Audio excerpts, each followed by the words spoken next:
Alors pour toi c'est quoi le meilleur film Spider-Man? Salut la Blobverse et j'espère que ça va. Vous l'avez peut-être remarqué mais ça fait une semaine ou deux où on est en mode Spider-Man sur la chaîne. On a fait plusieurs edits sur Andrew Garfield ou encore Tobey Maguire et on a également fait une grosse vidéo sur les 60 ans de Spider-Man. Il est temps de clore ce chapitre sur l'homme araignée et pour ça rien de mieux que de faire un classement des meilleurs films Spider-Man. Évidemment je vais pas pouvoir être d'accord avec tout le monde donc ça risque de gueuler en commentaire. Donc surtout n'hésite pas à mettre en commentaire ton classement à toi des meilleurs films Spider-Man. Donc évidemment on va aller de celui que j'aime le moins à celui que j'aime le plus. Mais on va commencer avec une bonne grosse bouse bien lourde. Spider-Man 3 réalisé par Sam Raimi. Dernier film Spider-Man de Tobey Maguire est tout simplement une grosse daube. Va savoir pourquoi déjà t'as l'impression que dans tout le film tous les acteurs ont perdu leur talent d'acting, le dialogue est médiocre et le scénario est nul à chier. Le film se rattrape pour son époque sur les effets spéciaux, mais même là-dessus ça reste quand même une bonne grosse daube. Sincèrement qu'est-ce qu'ils ont fait à Venom? Mais quelle idée de faire Venom comme ça en fait, j'ai même pas compris. Déjà il est presque inexistant dans le film, c'est vraiment l'histoire de te rajouter un peu d'action à la fin. Le scénario d'Eddie Brock est complètement ridicule. Le seul point positif que je pourrais tirer de ce film c'est le développement de Flint Marko alias l'homme sable. Et encore je trouve que ça reste quand même pas mal bancal. Malgré les 2 heures de film ça va beaucoup trop vite. On s'attarde sur des trucs chiants et niais à souhait. Je te parle même pas de Peter Parker qui se donne un look de emo à partir du moment où il a le costume en symbiote. J'étais persuadé qu'en version film on allait avoir un Peter Parker vraiment sombre, qui a vraiment la rage et qui n'arrive pas à contrôler ses limites. Si ses limites c'est de draguer une autre meuf que MJ et mettre une petite gifle justement à MJ pendant qu'il danse, bah c'est pas terrible. Évidemment il y a bien une scène que je kiffe dans ce film et c'est celle-ci.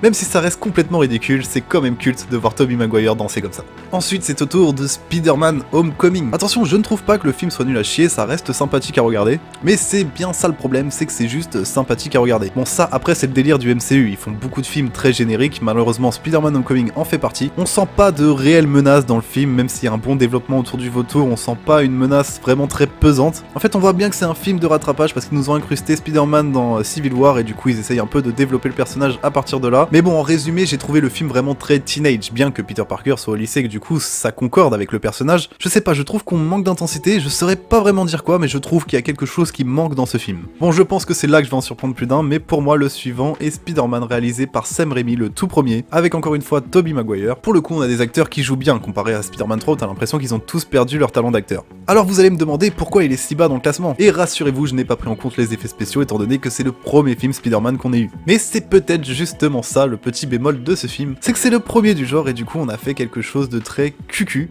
En fait, pour ce qui est de la globalité du film, ça va. On a un développement assez classique du super-héros, mais c'est quand même cool, ça nous fait quand même rêver, et c'est la première fois qu'on voit un film Spider-Man à l'écran. C'est juste la fin avec le bouffon vert que je trouve un peu décevante. Et ça m'a d'autant plus déçu en le rematant aujourd'hui. Quand j'étais petit, évidemment, je ne voyais pas du tout ces défauts-là. Mais à la fin, on est sur du gros cliché du méchant des super-héros, et en même temps, on est sur du gros cliché du super-héros. En plus, évidemment, d'être américain, donc d'être un film super patriotique, on a quand même droit à la fin au bouffon vert qui dit choisis entre ta copine ou des petits-enfants. On ne l'a pas vu arriver celle-là. Évidemment le super-héros essaye de sauver les deux, mais le super méchant ne va pas le laisser faire. Alors qu'est-ce qui se passe à ce moment-là? Eh bien New York vient aider l'homme araignée. Il y a même un des New-Yorkais qui dit sur le pont, et je pense que c'est cette phrase qui a fait en fait qu'il a beaucoup blessé dans ce classement, je sais pas, c'est resté dans ma tête, mais il dit si tu t'en prends à Spider-Man, tu t'en prends à New York. Pour moi c'était un peu la goutte d'eau qui fait déborder le vase, malheureusement. Je le mets dans cette position parce qu'il est un peu trop cliché à mon goût, mais c'est normal, c'est le premier film Spider-Man qu'on ait eu, mais bien heureusement on en a eu d'autres. Ensuite je vais mettre The Amazing Spider-Man, le premier Spider-Man avec Andrew Garfield, et je trouve un très bon film Spider-Man. Il est pour le coup bien écrit, là on a vraiment des acteurs de qualité, que ça soit Emma Stone en Gwen Stacy, Andrew Garfield en Spider-Man, et on n'aura jamais eu une tante May qui joue aussi bien, sans compter le Dr Connors ou encore Oncle Ben. Le développement du héros dans ce film est vraiment bien géré, pour le coup on a vraiment droit à toutes les étapes du héros, à toutes les remises en question, et même jusqu'à la fin, jusqu'à la mort du père de Gwen Stacy, on voit vraiment tous les problèmes auxquels peut être confronté Spider-Man, et principalement tous les problèmes moraux. C'est vraiment ça que j'ai beaucoup aimé dans ce film. Évidemment le film n'est pas parfait, d'ailleurs aucun ne le sont, si ce n'est un à la limite, mais dans The Amazing Spider-Man on a encore beaucoup de clichés et on a encore une scène où les New-Yorkais vont aider Spider-Man avec toutes les grues qui s'alignent pour qu'il puisse justement atteindre l'objectif, mais c'est quand même beaucoup mieux fait, beaucoup mieux amené que dans Spider-Man 1 où c'est juste des New-Yorkais sur un pont qui jettent des briques. Personnellement, même si je trouve la scène des grues un peu cucu, elle reste quand même très bien faite, très prenante et finalement elle est un peu kiffante, je dois bien l'avouer. Far From Home, le deuxième Spider-Man avec Tom Holland. Ce Spider-Man qui suit directement Avengers Endgame, donc attention, gros gros spoiler si vous l'avez pas vu, mais il suit du coup directement la mort de Tony Stark, le mentor de Spider-Man. Là je trouve que dans ce film on relève clairement le niveau par rapport à Spider-Man Homecoming, même s'il y a toujours ce côté teenage mais qui apporte justement ce côté détente aussi dans ce film et ça fait plaisir, on est quand même sur quelque chose de plus lourd, de plus travaillé, de mieux construit. Évidemment tout le travail qui a été fait autour du personnage de Mysterio joue beaucoup sur la qualité du film, mais j'ai trouvé le développement de Peter Parker beaucoup mieux fait que dans Spider-Man Homecoming. Donc évidemment la mort de Tony Stark joue beaucoup là-dessus, mais pour le coup je pense qu'on peut le dire, c'est vraiment un mal pour un bien. En plus de la relation entre Peter et MJ qui commence vraiment à se construire comme dans les comics, on se rapproche vraiment de quelque chose qui marche, qui fonctionne et qui donne envie aux spectateurs de suivre les aventures de l'homme araignée. Et je pense surtout que justement comme Tony Stark est décédé dans ce film, on donne plus de crédibilité en fait à Peter Parker qui se retrouve seul, sans mentor. Spider-Man 2, le deuxième Spider-Man de Tobey Maguire, est pour moi clairement le meilleur de cette trilogie et l'un des meilleurs films Spider-Man tout simplement. Le développement de Dr Octopus est juste exceptionnel, enfin on sort carrément de tous les clichés dans lesquels on était dans le 1, on est vraiment sur quelqu'un de bien qui est vraiment victime de sa propre création. En parallèle, on suit un Peter Parker qui malgré ses super pouvoirs de Spider-Man, il ne lui arrive que des merdes. Comparé au 1 justement où à partir du moment où il devient Spider-Man, c'est le héros, tout devient beau, tout devient rose, là c'est complètement l'opposé. Le fait d'être Spider-Man justement lui cause énormément de problèmes, que ce soit dans sa vie privée ou dans sa vie de super-héros, les merdes s'enchaînent tout le temps. Mais je trouve que d'avoir fait en plus l'inverse de ce qu'ils ont fait dans le premier film, c'est-à-dire que Peter Parker qui devient Spider-Man, là on a vraiment Spider-Man qui va redevenir Peter Parker, et ça va suivre le même schéma. C'est-à-dire que dans le premier film, quand il est Peter Parker, il ne lui arrive que des merdes, quand il devient Spider-Man, tout va bien, et bah là c'est l'inverse, quand il est Spider-Man, il a que des merdes, et quand il redevient Peter Parker, il se sent beaucoup mieux dans sa tête, beaucoup plus léger, beaucoup plus libre, et ce qu'on peut carrément comprendre. Donc entre le développement de Peter Parker et le développement de Otto Octavius, je trouve que ce film est vraiment l'une des masterclass de ce film Spider-Man, et je trouve vraiment dommage aussi que Sam Raimi n'ait pas réussi à reproduire la même qualité sur Spider-Man 3. Bon après il y a deux trucs qui me posent problème quand même dans ce film, c'est le développement de Mary Jane qui est juste insupportable, vraiment dans cette trilogie Mary Jane je la supporte pas, et je trouve également le développement de Harry Osborn chiant à souhait dans Spider-Man 2, presque ridicule en fait. Spider-Man No Way Home. Ah il en a fait vibrer des cœurs celui-là. Pour le coup Spider-Man No Way Home on en a vraiment beaucoup parlé sur ma vidéo des 60 ans de Spider-Man, donc je vous invite à la regarder pour avoir plus de détails sur la critique du film. Mais le film pour le coup est vraiment loin d'être parfait, j'ai beaucoup de choses à lui reprocher, peut-être même plus de choses à lui reprocher que Spider-Man 2 ou Spider-Man Far From Home, mais ce film a quand même l'avantage d'être en deux parties, et à partir du moment où, attention évidemment gros spoiler aussi dans cette partie, mais à partir du moment où Tante May meurt, on a vraiment un développement de tous les personnages, vraiment quasiment tous les personnages qui va turn up.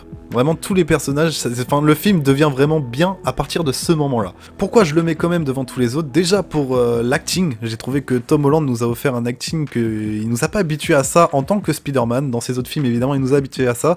En tant que Spider-Man je trouve pas. Je trouve que c'était plutôt léger en termes d'acting et là il a vraiment été chaud, il a vraiment été fort. Il a vraiment prouvé que c'était un bon acteur dans No Way Home et ça c'est cool. Mais le film a évidemment l'honneur également de nous regrouper les trois Spider-Man de façon cohérente. Beaucoup de références sont faites au Spider-Man de Tobey Maguire ou encore à celui d'Andrew Garfield et tout colle, c'est parfait. On a un traitement des personnages qui a évolué et qui suit bien leur histoire.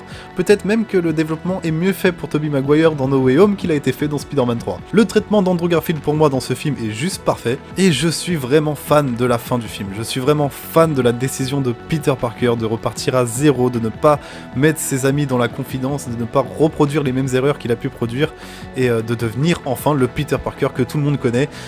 J'ai vraiment adoré. J'ai trouvé que c'était une prise de risque très inattendue de la part de Disney en fait, tout simplement.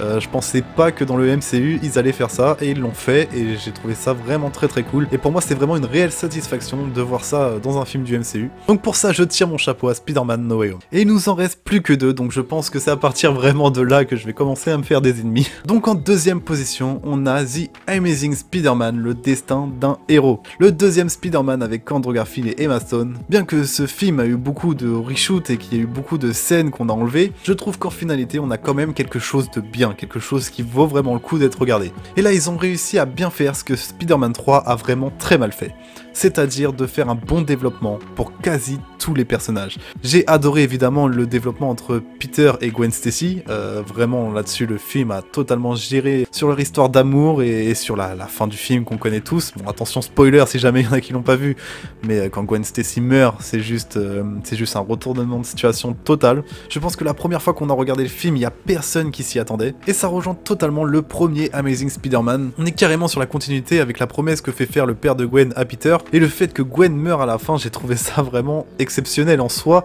très triste hein, évidemment, mais exceptionnel en termes de prise de risque déjà dans un Spider-Man, mais en plus c'est vraiment très bien amené. Pareil, le développement de Harry Osborn qui a besoin d'être guéri, qui demande à son pote de demander à Spider-Man, j'ai trouvé ça vraiment aussi très bien développé, du coup tu comprends la rage d'Harry Osborn beaucoup plus que Harry Osborn dans Spider-Man 2. Là c'est vraiment bien foutu pour le coup, tu comprends vraiment ce personnage. Et j'ai bien aimé aussi le développement de Electro, même si je trouve qu'il y a beaucoup de choses très clichés, encore une fois, on reste sur un film de super-héros quand même, mais le développement d'Electro de Max est vraiment très cool aussi. Le scénario est plutôt bien écrit, et comme je disais dans ma vidéo sur les 60 ans de Spider-Man, je trouve que c'est vraiment dans ce film-ci que Spider-Man incarne vraiment l'espoir. À la fin du film, c'est vraiment la leçon qu'il faut en tirer. Il faut garder espoir, il faut garder la tête sur les épaules et continuer à avancer malgré tout. Et après tout ce que Peter Parker a enduré dans les deux films, je trouve que la morale est vraiment bien faite à la fin de ce film, Amazing Spider-Man, le destin d'un héros. La première position c'est Spider-Man Into the Spider-Verse, film animé sorti en 2018 qui se concentre sur le personnage de Miles Morales dans un autre univers que le nôtre. Là sincèrement, que dire, le développement de personnage est parfait, que ce soit celui de Miles Morales ou encore de son oncle ou de ses parents ou de Peter Parker, de Gwen Stacy, de Tante May, de quasiment qui tu veux dans ce dessin animé, le développement est nickel, les personnages sont parfaits, pas trop d'humour mais quand il y en a d'ailleurs c'est vraiment drôle, des scènes d'action vraiment incroyables et le film est vraiment très touchant dans les scènes d'émotion, je pense notamment au moment où Miles Morales va perdre son oncle et après son père va venir lui parler derrière sa porte de chambre, putain c'est tellement bien fait que t'as envie de rentrer dans l'animé et de défoncer cette porte. Sans compter la qualité de l'animation, là pour le coup c'est vraiment une claque graphique, une claque visuelle. D'ailleurs il a remporté l'Oscar du meilleur film animé en 2018 et je pense malgré toutes les scènes très stylées qu'on a pu avoir dans les autres films Spider-Man, je pense que on a vraiment la scène la plus stylée, la plus épique de l'histoire de tout Spider-Man dans ce film.